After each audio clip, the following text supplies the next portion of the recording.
Buenas tardes. Oh, ya. Buenas tardes, doctores. Vamos a retomar el tema de litiasis que realmente debió de dictarse el día martes, pero por un problema bueno, me tocó trabajar en el hospital y se me complicó con un paciente. Lo vamos a dictar hoy día. Yo soy la doctora Edith Barrios, soy médico urólogo del Hospital Rebagliati y el tema que se me ha encargado es hablar sobre litiasis urinaria. La litiasis urinaria es una patología bastante frecuente en nuestro medio y de ahí la importancia que ustedes lo tienen que conocer. Bueno,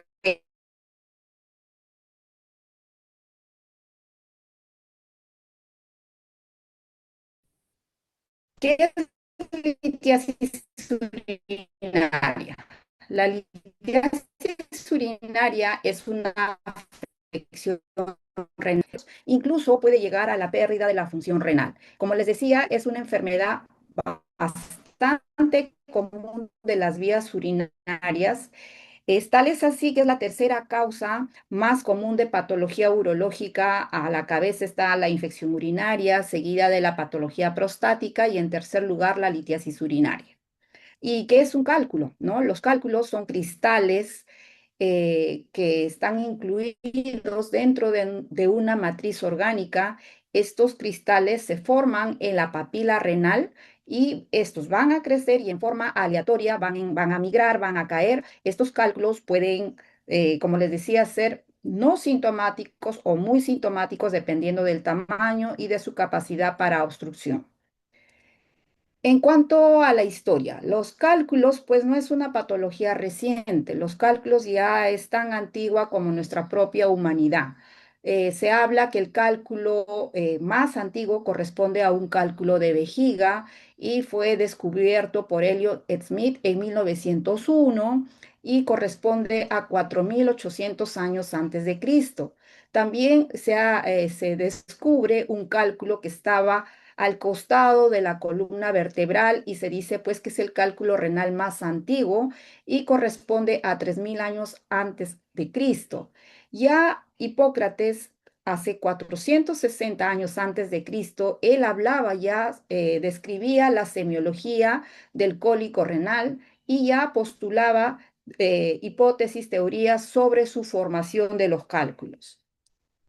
En cuanto a la incidencia, ¿no? ¿Qué nos dice la guía europea? La guía europea del 2026 nos dice, pues la formación de los cálculos va a depender de varios factores, ¿no? Un factor geográfico, un factor climático, debido al calentamiento global, vamos a generar más deshidratación, incluso puede ser esta crónica.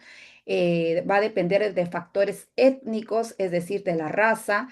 Los cálculos son mucho más frecuentes en la gente blanca, en la gente caucásica y menos frecuente en los afroamericanos, ¿no? También depende del factor dietético. Hay personas que consumen muchas proteínas de origen animal, mucha comida salada, el sodio, y eso agregado a la poca ingesta de líquido, pues va a llevar un cuadro de formación de cálculo. La obesidad, el síndrome metabólico que actualmente pues cada vez vemos más, ¿no? Y esto nos lleva a la formación de cálculos por ácido úrico. También hay factores genéticos. Dentro de estos factores genéticos está la cistinuria o la hiperoxaluria primaria. El riesgo de la recurrencia de los cálculos va a estar determinado por la enfermedad o por el trastorno que la causa la formación de estos cálculos. La tasa de prevalencia es alta, ¿no? Varía desde el 1 al 13%. Esto va a depender de cada región.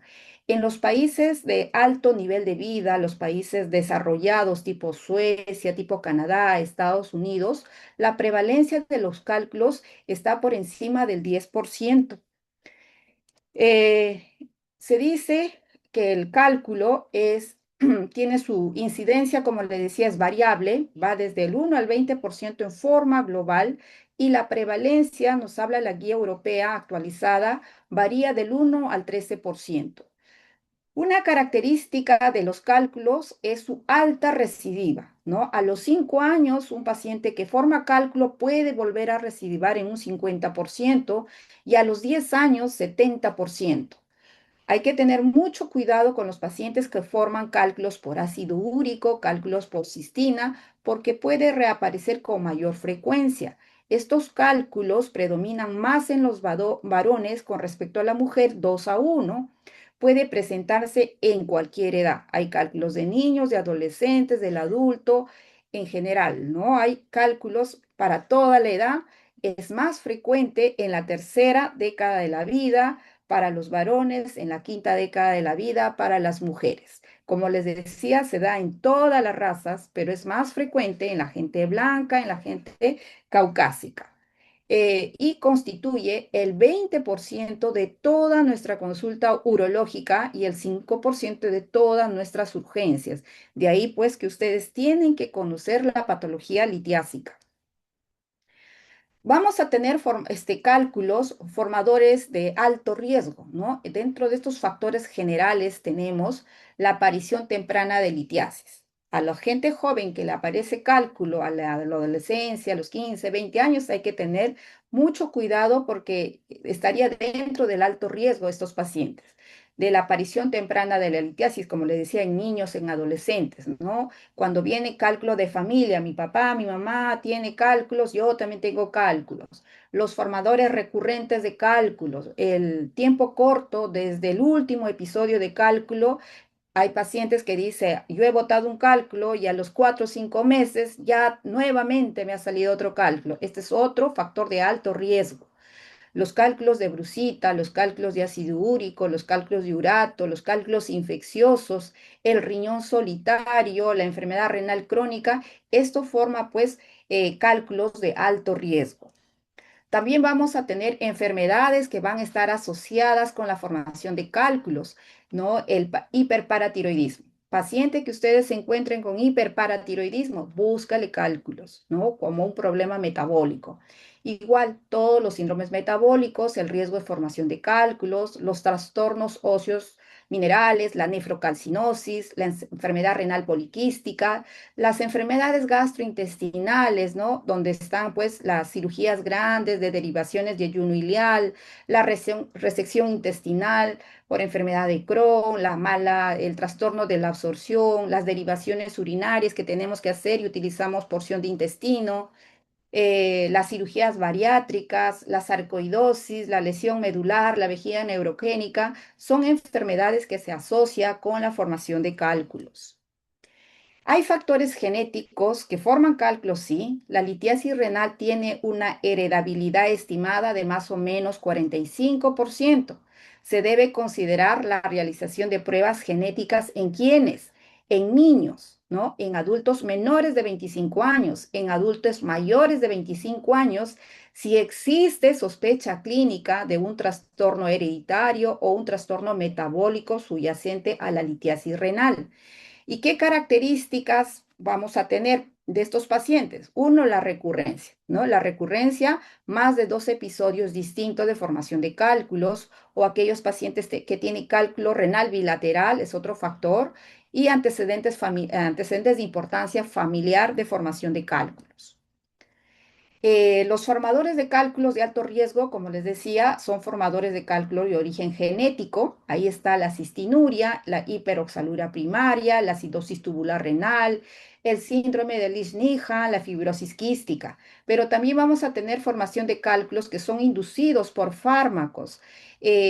Por ejemplo, los pacientes con VIH, dentro de su manejo está el indinavir y estos forman pues cálculos de por indinavir y la particularidad de este cálculo es que son radiolúcidos, son transparentes a la tomografía.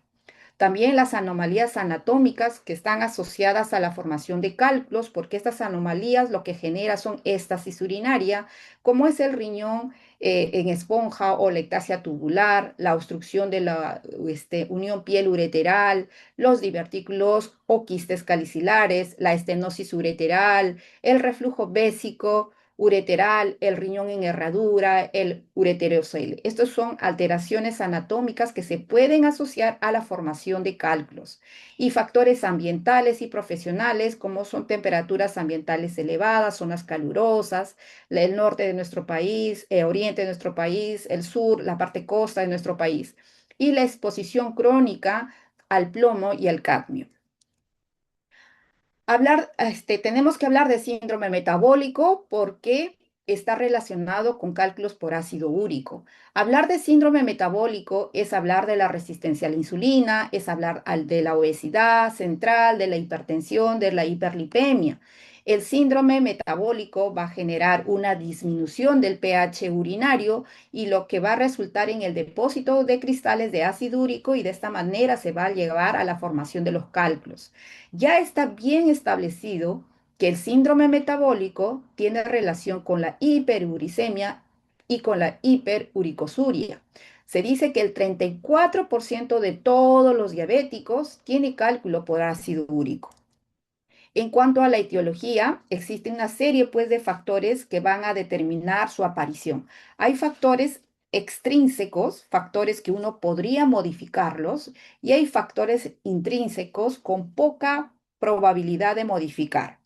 Dentro de los factores extrínsecos, los que no se puede modificar es el sexo, ¿no? Es más frecuente en el varón, por ejemplo, el oxalato de calcio, ácido úrico, es más de los varones, y en las mujeres, que es menos frecuente, está el cálculo de trastorno metabólico, como el hiperparatiroidismo, los cálculos infecciosos. Ya las mujeres nos estamos nivelando a los varones, pues debido a un problema básicamente metabólico. La edad pico, como les decía, para el varón es a los 30, para las mujeres es a los 50 años, pero de edad promedio es de 20 a los 50 años, hay la formación de cálculos. La raza también, más frecuente en los blancos, en los caucásicos, menos frecuente en los afroamericanos. Las alteraciones anatómicas, como les decía, todo lo que genera éstasis urinaria, como el riñón en esponja, la estenosis pieloureteral, los divertículos, los quistes calicilares, la estrechez del uréter, el reflujo vésico-ureteral, el ureterocele, el riñón en herradura, y también hay factores genéticos como la litiasis úrica, la litiasis por santina, por cistina. Y los factores que tal vez nosotros podemos pues modificar es el factor geográfico estacional, ¿no? Zonas muy calurosas, el factor alimenticio, nosotros podemos mejorar nuestra dieta, dejar de consumir carnes rojas en exceso de origen animal, bajar el consumo de sal, aumentar la ingesta de líquido, esto podemos modificar. Pero también hay una clasificación de los cálculos según su tamaño, según su ubicación, según las características radiológicas. Según su tamaño, se puede informar en una o dos o tres dimensiones. Las guías lo hacen utilizando una medición lineal del diámetro del cálculo acumulado y lo clasifica en menos de 5 milímetros, entre 5 y 10, entre 10 y 20 y mayores de 20 milímetros. Pero el volumen es el mejor predictor de la ausencia de cálculos después de una cirugía. En cuanto a su ubicación, según su posición anatómica, puede estar en el cáliz superior, puede estar en el cáliz medio, en el cáliz inferior, puede estar en la pelvis, en el uréter proximal, el uréter medio, uréter distal, puede estar en la vejiga, incluso encontramos cálculos en la uretra proximal. Según las características radiológicas, en la placa simple de abdomen, los cálculos pueden ser radiopacos, o sea, son cálculos que uno lo ve porque su densidad es alta, o pueden ser radiolúcidos, cálculos que son muy blandos, que no lo vamos a ver en la placa simple de abdomen, y el intermedio, que son poco radiolúcidos, como los cálculos infecciosos, ¿no? Esto también en la tomografía sin contraste va a tener una clasificación según la densidad, ¿no? Según las unidades Hounsfield, que es la medida para evaluar este, los cálculos y la estructura interna y la composición del cálculo, ¿no? Cálculos radiopacos, tenemos todos los oxalatos, cálculos radiolúcidos, la cistina, el cálculo de magnesio, amonio, fosfato, y los radiolúcidos, el conocido ácido úrico, los cálculos de santina, y las de droga, la que le decía por indinavir.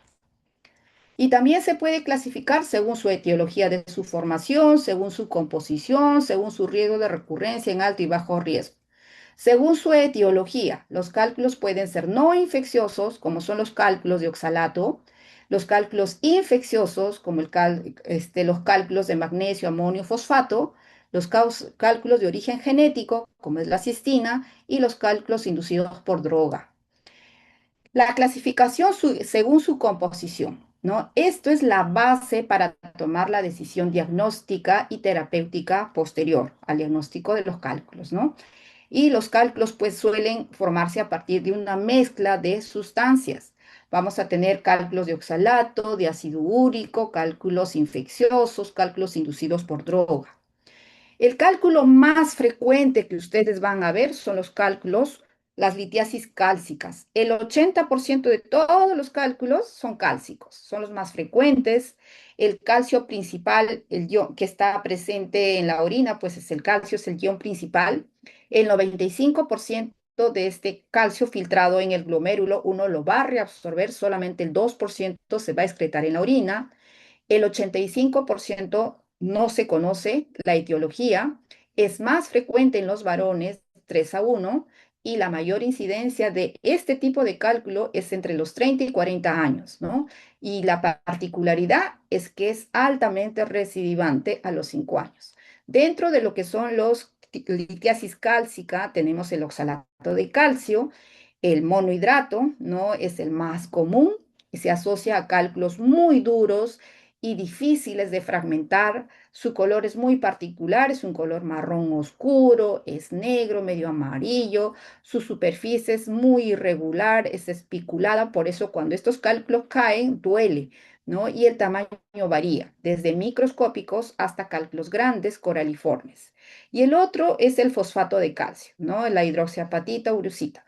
Es menos común, pero es el más agresivo. Tiende igual a formar cálculos más duros y recurrentes, ¿no? Son de color blanco o grisáceo, su superficie es lisa y ligeramente rugosa y también el tamaño varía desde muy pequeños microlitiasis hasta cálculos coraliformes.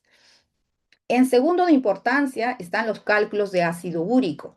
Esto corresponde al 5% de todos los cálculos. Han aumentado debido a la mayor prevalencia pues, del síndrome metabólico, a la obesidad, a la diabetes, ¿no?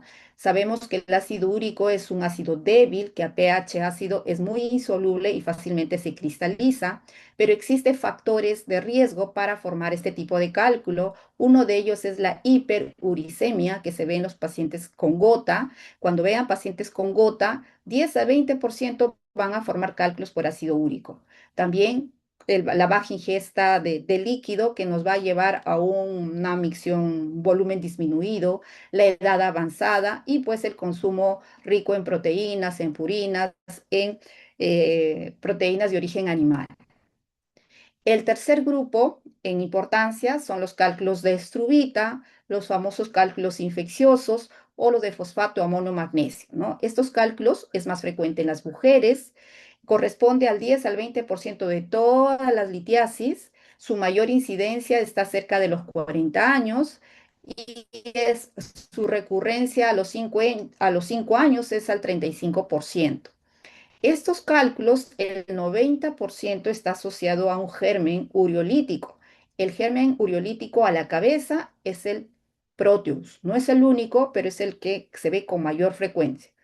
Estos cálculos tienen la particularidad de crecer. Crece, crece, crece. No, estos cálculos no duelen. El paciente viene por cuadro de infección urinaria, repetición y por tanta infección uno empieza a hacer el estudio y pues encuentran este tipo de cálculo infeccioso. Son cálculos coraliformes, no son muy duros y tienen una superficie algo irregular. El diagnóstico se basa básicamente en la presencia del germen uriolítico en la orina, en el pH, es un pH alcalino por encima de 7, y en la presencia de cristales de estrubita en la orina.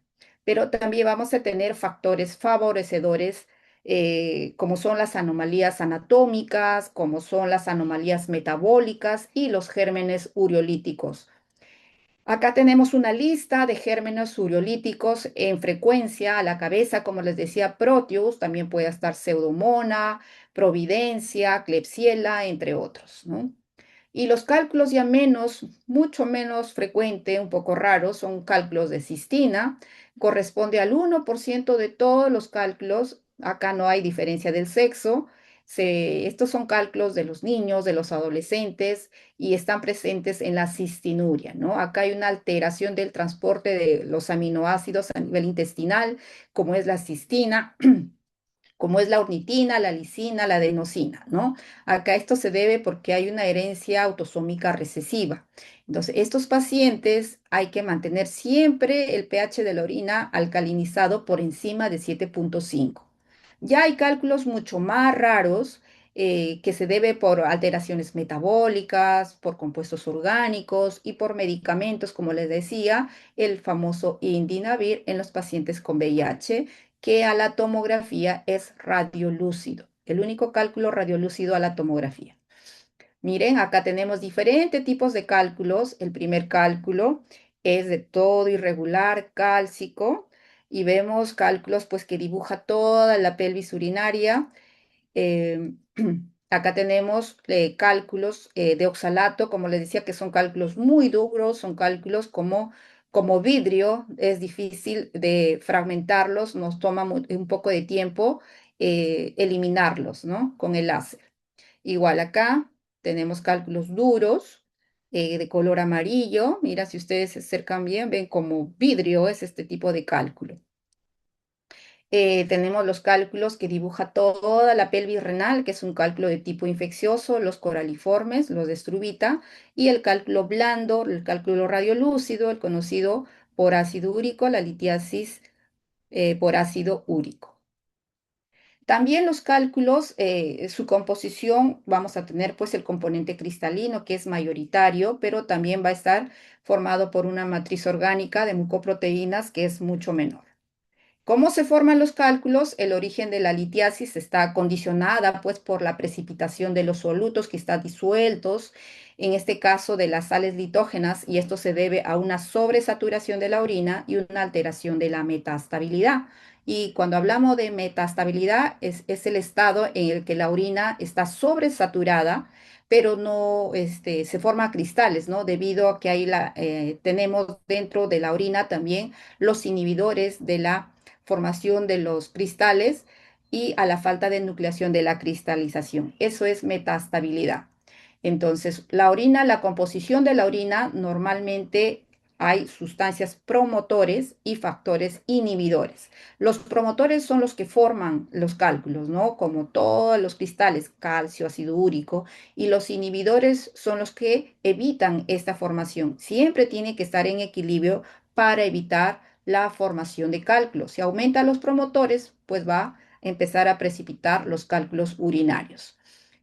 El cálculo renal, el cálculo urinario, vendría a ser la suma pues, de la composición de la orina, el pH de la orina, ya sea ácido, ya sea alcalino, y esto en un tiempo determinado se lleva a la formación de los cálculos.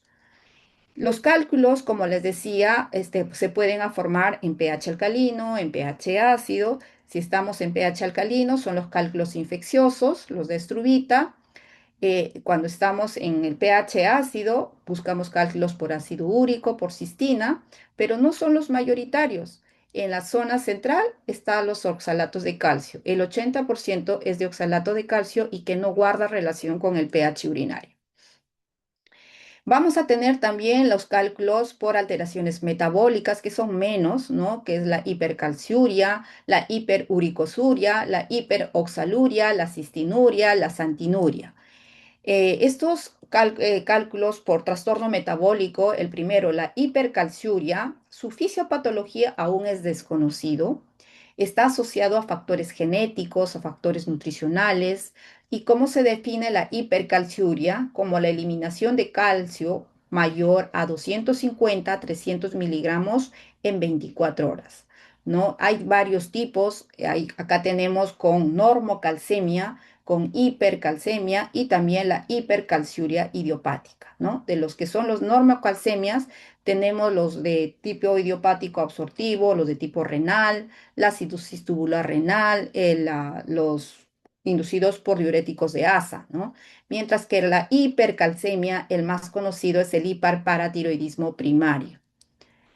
La hiperuricosuria, su origen es multifactorial, se define como la eliminación superior a 750-800 miligramos en 24 horas de ácido úrico. Acá vamos a encontrar por un aumento del consumo de proteínas de origen animal en la dieta, por una sobreproducción endógena del ácido úrico, como es el excesivo catabolismo celular en los pacientes con tumores, en los pacientes con alteraciones hematológicas, en aquellos pacientes con trastornos metabólicos congénitos, como son el síndrome de Leach-Nyhan, y los de trastorno tubular en el manejo del ácido úrico. Mientras que la hiperoxaluria vendría a ser la eliminación superior de 50 miligramos en 24 horas del oxálico. Y dentro de este grupo tenemos los de tipo endógeno, que son los de alteraciones por déficit congénitos enzimáticos, por déficit de vitamina B6. Esos son los más frecuentes, los más conocidos que uno puede ver, ¿no? Dentro de las exógenas está el aporte dietético excesivo. En cuanto a la hiperabsorción intestinal, cuando hacen cirugías grandes de resecciones intestinales, enfermedades intestinales, tipos de diarreas crónicas como la enfermedad celíaca, y también hay causas de tipo idiopático. Otro trastorno metabólico es la cistinuria, es un trastorno, como les decía, congénito, autosómico, recesivo, por una alteración en el transporte de cuatro aminoácidos, que es la lisina, adenosina, ornitina, cistina, y que en este tipo de pacientes siempre debemos mantener alcalinizada la orina por encima de 7,5. En cuanto al diagnóstico de la litiasis urinaria, bueno, hacer una buena historia clínica detallada, un buen examen físico. Si estamos hablando de un cálculo o las sospechas de un cálculo ureteral, puede estar asociado a dolor de diferente umbral del dolor, puede llegar a ser un cólico renal, puede estar asociado a signos vagales, náuseas, vómitos, a febrícula, incluso asociado a infección, a veces vienen con fiebre y algunos pueden ser asintomáticos, tener cálculos menores de 4 milímetros y no generar ninguna molestia urinaria. Y pues se recomienda hacer una evaluación inmediata en qué tipo de pacientes, en pacientes que tienen riñón único, los monorrenos, aquellos pacientes que están cursando con fiebre o hay alguna duda sobre el diagnóstico del cólico renal. El diagnóstico por imágenes nos podemos valer según la clínica, ¿no? Podemos pedir ecografía renal, podemos pedir ecografía renal, ureteral, vesical, podemos pedir ecografías, podemos pedir tomografías, placa de abdomen simple, también va a depender mucho dónde estemos laborando. En cuanto a la presentación clínica, el cuadro clínico va a depender del tamaño del cálculo, de la capacidad obstructiva del cálculo, de la localización del cálculo y puede ser asintomático o puede presentar cólico nefrítico, puede estar asociado o no a hematuria micro-macroscópica o también puede estar asociado a síntomas del tracto urinario bajo o a infección urinaria. En cuanto a los pacientes asintomáticos, generalmente vienen pues porque fue un hallazgo, ¿no? Incidental, fueron a la consulta por otro motivo y bueno, y ecográficamente o por alguna imagen le encuentran cálculo y los pacientes son asintomáticos. Los cálculos son de diversos tamaños, de diferente ubicación, diferente tipo, tiempo de evolución y que puede o no repercutirse en la función renal, ¿no? Pero también pueden ser los cálculos sintomáticos, ¿no? Que puede, como les decía, el dolor puede variar, puede venir con un dolor tipo cólico intenso o puede solamente tener un dolor lumbar crónico, con o sin fiebre, puede estar asociado no a infección urinaria a repetición, como los cálculos de Struvita, o asociado a insuficiencia renal, ya sea aguda o ya sea crónica, por un cálculo obstructivo, puede o no estar asociado a hematuria macro o microscópica. El cólico renal. El cólico renal es un dolor muy intenso, de inicio brusco, inicia en la región lumbar, puede irradiarse a la fosa ilíaca, a la ingle, a los genitales, a la cara interna del muslo, puede generar pues una distensión brusca de la vía excretora proximal al cálculo por una obstrucción, da síntomas urinarios bajos, ¿no? Como disuria, polaquiuria, tenesmo, como les decía, puede estar asociado a síndromes vagales, como son náuseas, vómito, ilio, y también a hipertensión, sudoración excesiva, agitación psicomotriz, puede estar asociado a febrícula. ¿Y por qué se da el cólico renal? El cólico renal se da porque el cálculo primero, como les decía en la mañana a los doctores en el seminario, el riñón no duele, lo que duele es la cápsula.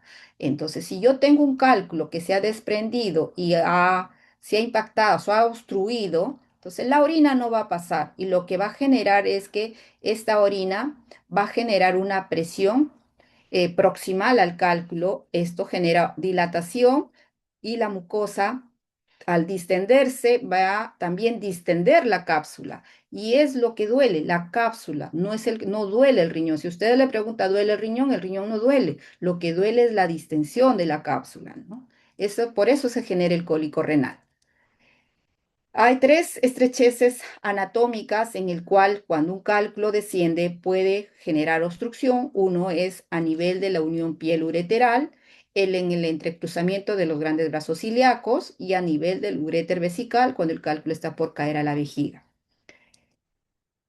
¿Con qué hacemos el diagnóstico diferencial de un cólico renal y un cólico nefrítico? ¿No? Si la principal causa de cólico renal son los cálculos, pero no son los únicos. Entonces hay que descartar patología renal no litiásica, como son las pielonefritis, ¿no? Agudas, los tumores, a veces hay tumores de urotelio en el uréter que crece y genera pues obstrucción, o cuadros de sangrado y eso obstruye los coágulos y genera una obstrucción y también puede distender la cápsula con patologías de la columna, patologías discal, las lumbalgias, dentro de las digestivas, los cuadros de apendicitis, ¿no? Dependiendo de la ubicación del cálculo, del cólico biliar, si está en el lado derecho, de trombosis mesentérica, diverticulitis, ¿no? También aneurisma de la aorta abdominal cuando se rompe, los procesos ginecológicos, la salfinquitis, la rotura y torsión del quiste de ovario, el embarazo extrauterino, hematomas retroperitonales son mucho más raros y la torsión del conducto espermático en el varón. En cuanto a los exámenes complementarios, ¿no? Si bien es cierto, el diagnóstico es clínico primero y el examen clínico, pero también podemos apoyarnos de los exámenes complementarios, desde el examen de laboratorio, análisis de orina, de sangre, ecografía, radiografía, tomografía, urograma, resonancia magnética, va a depender del lugar donde estemos y también de la capacidad resolutiva de cada centro. ¿Por qué pedimos examen de sangre? ¿No? Esto no a todos se pide. Si el paciente viene pues con cuadro tipo cólico renal o sospecha de cálculo urinario, pero viene por fiebre, yo le pido un hemograma para ver si está asociado o no a un cuadro infeccioso. También puedo pedir función renal, urea creatinina. De repente me dice el paciente, doctora, yo tengo un solo riñón y no orino. ¿No? Y viene por dolor, entonces tengo que evaluar la función renal con urea creatinina. ¿Para qué pido examen de orina? De repente el paciente viene con dolor y está con todo un cuadro irritativo bajo, disuria, tenesmo, polaquiuria. De repente está haciendo una infección urinaria, ¿no? Le pido un examen de orina, tal vez venga negativo, pero me dice microhematuria. Me sospecho de un cólico renal, un cálculo tal vez se ha obstruido, ¿no? Que puede estar, como les decía, o no asociado a cuadros de hematuria macroscópica y también podemos ver indirectamente los cristales que puede estar formando el paciente. En cuanto a la radiografía simple de abdomen, el 90% se visualiza, es suficiente para ver cálculos radiopacos, que es la mayoría. Dentro de los cálculos radiopacos están todos los fosfatos de calcio, el oxalato de calcio, incluso el cálculo de estruvita, el fosfato de amonio magnesio, uno lo va a visualizar, ¿no? Y los que son parcialmente radiopacos están la cistina y los radiolúcidos, que sí no vamos a ver es el cálculo de ácido úrico. La placa simple de abdomen es rápido, es sencillo, es inocuo, pero excepto en las gestantes porque emite radiación.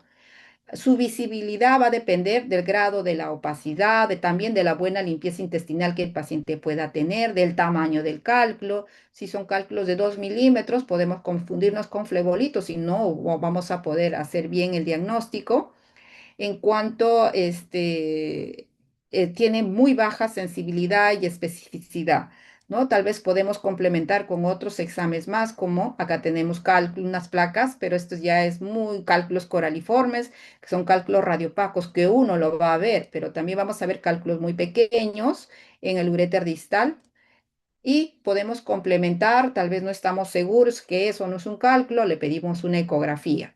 La ecografía es un examen, es un método no invasivo, es rápido, es sencillo, no emite radiación, por lo tanto lo podemos hacer en las mujeres gestantes.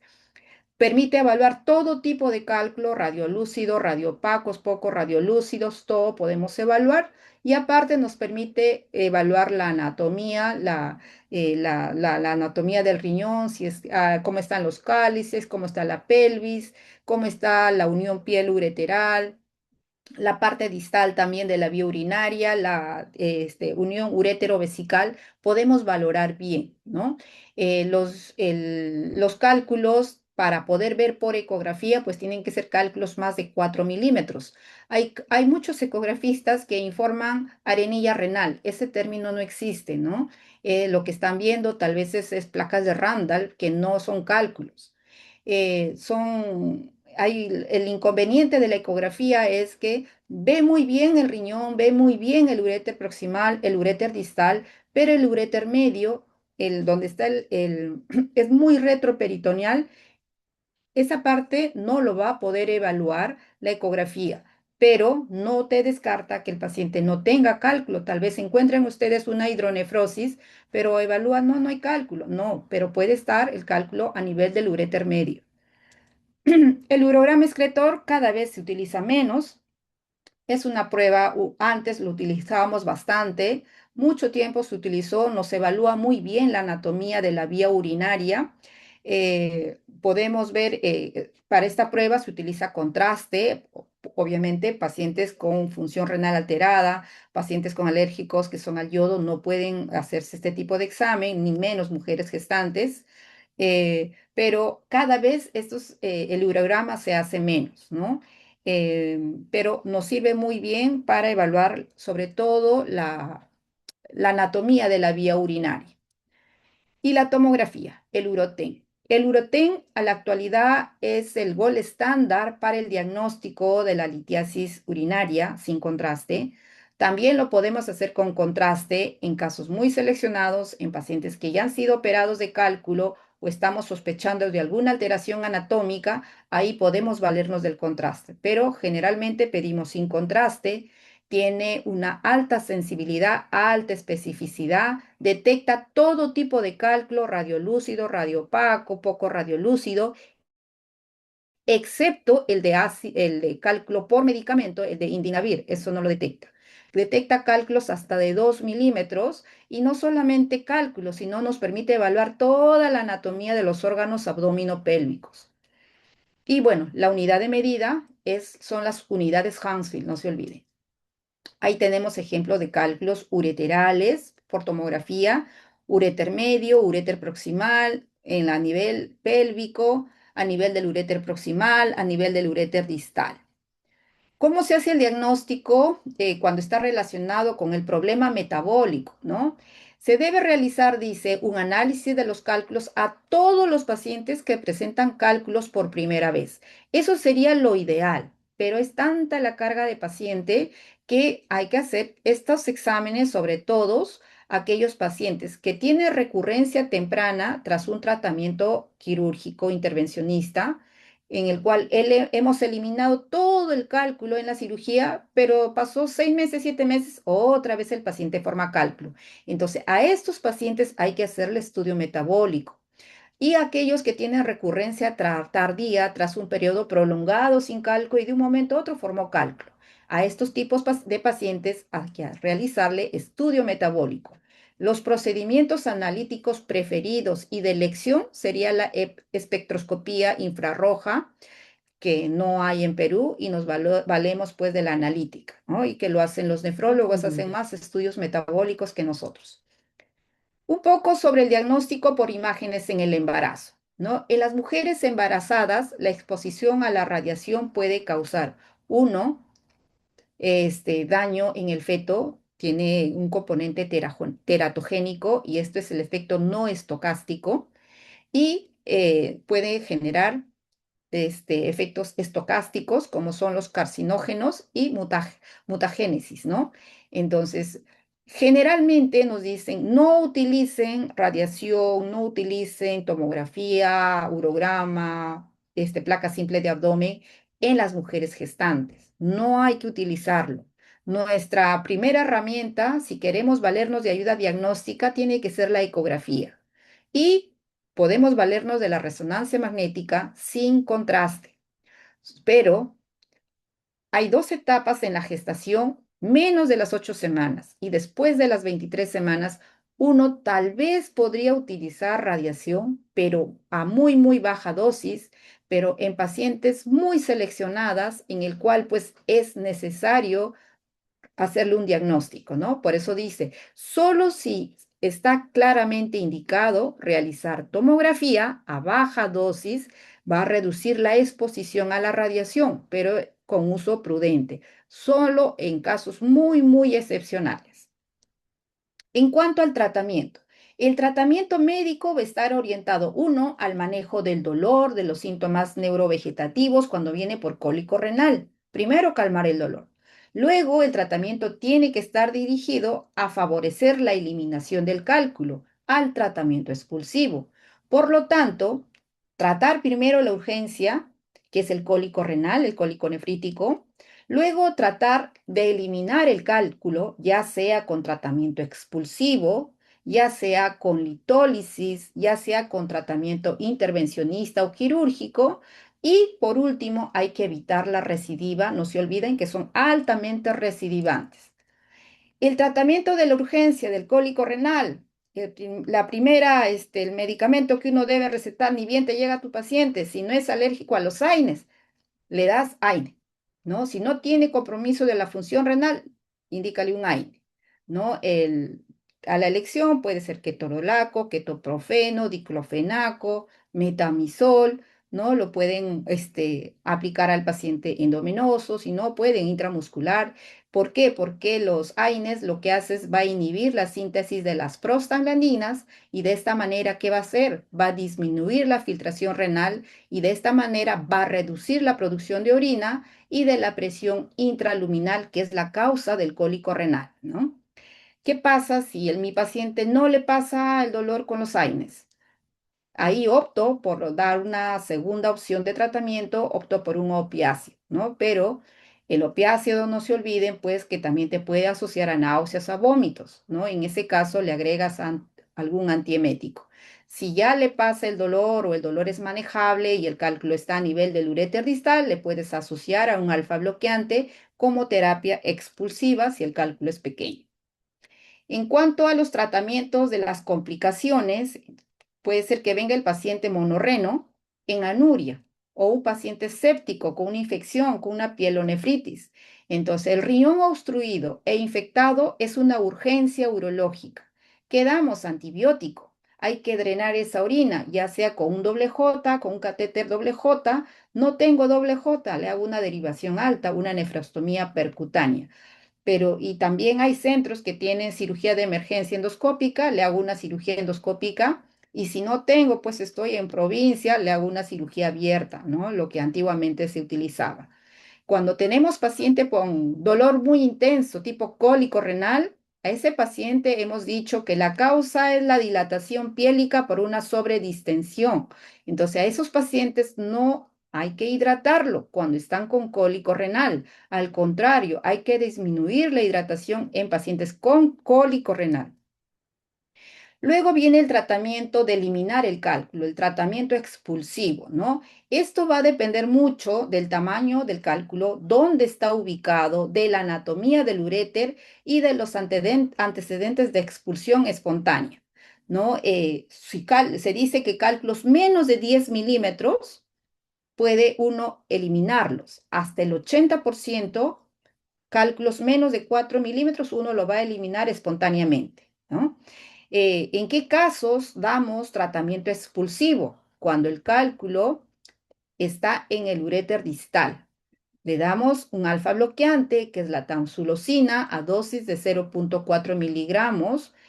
por día. Generalmente optamos de dar en la noche porque este medicamento puede bajar un poquito la presión, por eso es preferible darle de noche. ¿Por cuánto tiempo le doy? Por 2 a 6 semanas. Si en ese lapso de 2 a 6 semanas el paciente no elimina el cálculo, el paciente no va a eliminar, entonces ya la indicación es quirúrgica. Pero si yo tengo un cálculo de 4 milímetros y mi paciente es monorreno, o el dolor no le pasa porque tal vez tengo una estrechez del uréter distal, o es refractario pues al tratamiento analgésico, ¿no? O tiene de repente una alteración anatómica distal, un ureterocele, que va a alterar, evitar que el cálculo se elimine. En esos casos, podemos llegar a complicaciones serias y hacer infección, el paciente puede estar en anuria, puede comprometer su función renal. Entonces, en estos grupos de pacientes no debemos ofrecer tratamiento expulsivo. También debemos tratar la litólisis. Es útil en pacientes con trastorno metabólico en el ácido úrico. Entonces acá lo que tenemos que ajustar es el pH. Tenemos que alcalinizar la orina, llevar por encima de 7. ¿Con qué alcalinizamos? Con el citrato alcalino o el bicarbonato de sodio.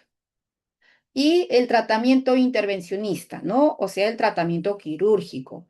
Antiguamente utilizábamos las cirugías convencionales, las cirugías abiertas, la nefrolitotomía, la ureterolitotomía convencional con corte. Todo eso actualmente se ha reducido. Ahora hacemos todo lo que es endoscópico. La litotricia endoscópica láser, la litotricia endoscópica flexible, cuando el cálculo está a nivel uréter proximal. Si el cálculo está a nivel renal y es cálculo por encima de 2 centímetros, está la nefrolitotricia percutánea. Y actualmente cada vez utilizamos equipos mucho más delgados. Ahora hacemos mini-PER, incluso combinado, mini-PER con flexible, se llama ESIRS, ¿no? Y la litotricia por ondas de choque, que es un procedimiento, no es una cirugía, es ambulatorio, cada vez se hace menos, pero aún las guías lo recomiendan, ¿no? Y cirugía no es que no se haga, también depende de dónde vamos a estar. Si estamos en un hospital de cuarto nivel, pues llame a Almenara, Rebagliati, a Bogal, no vamos a hacer cirugía convencional, pero si estamos en un hospital de menor complejidad, pues tienen que solucionar el problema con cirugía abierta.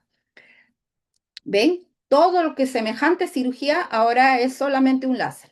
Con eso trabajamos.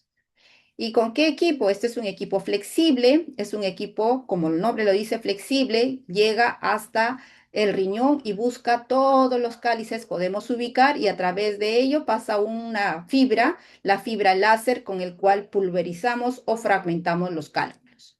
Vean, ahí estamos trabajando intrarrenal. El otro es también los cálculos. Miren ahí, son cálculos que trabajamos por vía endoscópica, son cálculos renales. Acá la guía europea, si ustedes leen, también creo que están colgados en sus sílabus, ustedes lo pueden tener. Hay un algoritmo de manejo de los cálculos según el tamaño. Por ejemplo, si el cálculo está ubicado a nivel de uréter proximal y es mayor a 10 milímetros, la primera opción es la ureterorenoscopía flexible y la segunda opción podría ser la ditotricia extracorpórea. Pero ¿qué pasa? Esta es una sala endoscópica, así es nuestra sala en el piso 12. Tenemos todos los equipos de diferentes tipos de láser, se trabaja con radiación, ya la doctorita que rotó conmigo entró a sala de operaciones, arco en C, la posición del paciente en litotomía, ¿no? Para la cirugía endoscópica. ¿Qué pasa si tenemos, por ejemplo, cálculo por encima de 2 centímetros? Son cálculos ya coraliformes. Ahí la primera indicación es la nefrolitotricia percutánea. No es la única, podemos utilizar la técnica combinada, la mini percutánea también, ¿no? Y de acuerdo al tamaño, uno va indicando el tratamiento quirúrgico. Esta era nuestra sala antigua, ya se ha han cambiado todo, tenemos una sala nueva endoscópica en el cual ya está blindada de plomo, ¿no? Para la radiación, porque trabajamos con radiación, todos con manilo de plomo, collarín, lentes también para radiación. Vamos con litotricia extracorpórea. Como les decía, cada vez se hace menos, no es que no se haga, sí hay centros que lo hacen, A nosotros todavía nos van a llegar pronto ya nuevamente el equipo de litotriptor. Nuestro antiguo litotriptor se malogró.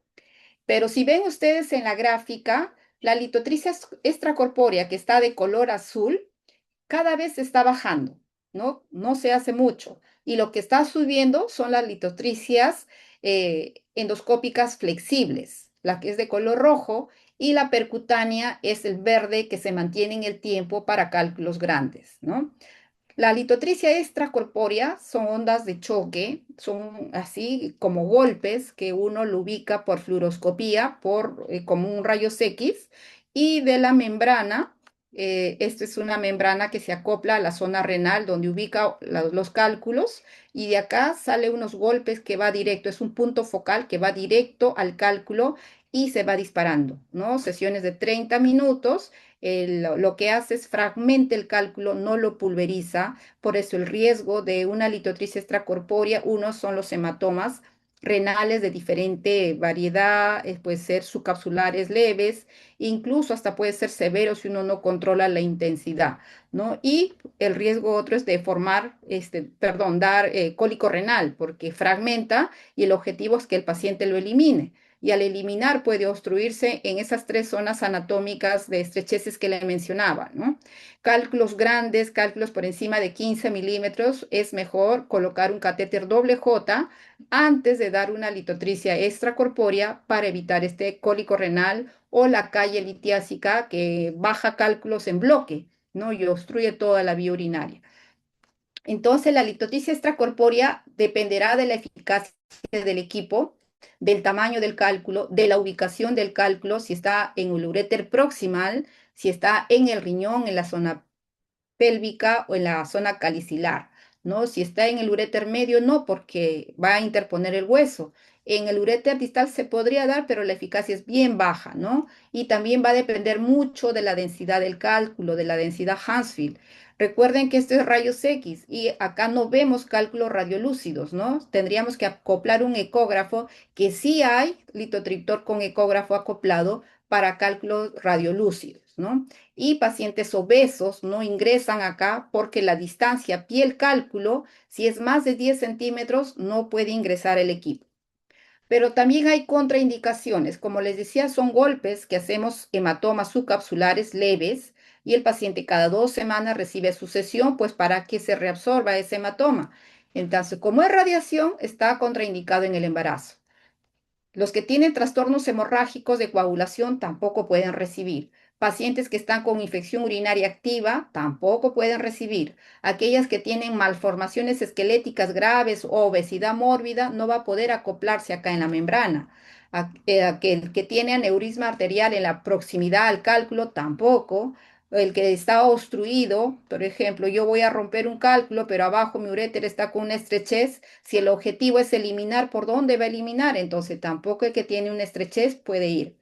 Y pues mejora el procedimiento en cálculos por encima de 15 milímetros. Es preferible colocar un catéter doble J previo. ¿Y cómo se trata la recidiva? Con medidas generales. Es muy simple la ingesta de líquidos, ¿no? La guía del 2025 nos decía que debemos formar diuresis de 2 litros en 24 horas diario para evitar la recidiva. La guía actualizada dice, inclusive ahora dice 2,5, 2 litros y medio hay que formar orina en 24 horas para evitar la recidiva y mantener un hábito saludable, la dieta de acuerdo al paciente y el estudio, evitar los consumos pues de proteínas animales, las comidas saladas, ¿no? Corregir el trastorno metabólico que estamos sospechando. Si tiene un hiperpara, pues hay que corregir ello con el endocrinólogo. Y si hay alguna alteración anatómica, ya sea un ureterocele, un megauréter, pues hay que corregir con tratamiento quirúrgico. Y el tratamiento de los trastornos metabólicos, como les decía, lo hacen muy bien nuestros amigos los nefrólogos.